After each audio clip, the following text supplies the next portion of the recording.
job market is as strong as it's been. AP released a new poll with the NORC Center for Public Affairs Research that shows just how bleak Americans are feeling about their country. And that's bad news for President Joe Biden going into November's midterm election. His own approval rating is roughly around recent lows at 39%, but there's something even more devastating, and that's that Americans feel that they're losing confidence in where the United States is headed.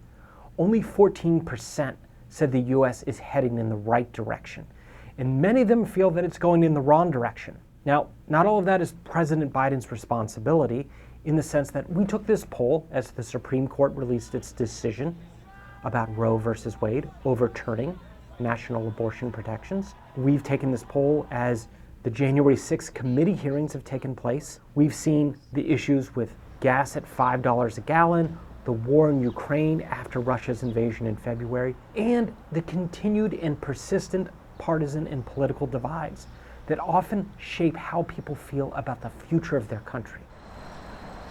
One important finding in the poll is that the pessimism is bipartisan. If we look at the Trump presidency, often you had Republicans feel one way and Democrats feel another way. But what we're seeing right now is that Biden's sentiments among Democrats, they feel terrible about the economy. Only 57% approve of his handling of the economy. That's Democrats. Usually you would expect that number much closer to the 80s or 90s. And the fact that it's that low tells you about the risks and vulnerabilities that Democrats face in November. One of the clear issues to monitor going forward is what happens with gas prices. Do they go down? How does the economy deal with the Federal Reserve raising rates? Some economists say that we could be headed toward a recession at the end of the year, but it could be a mild recession. The president, in an interview with me, said that the recession is not inevitable.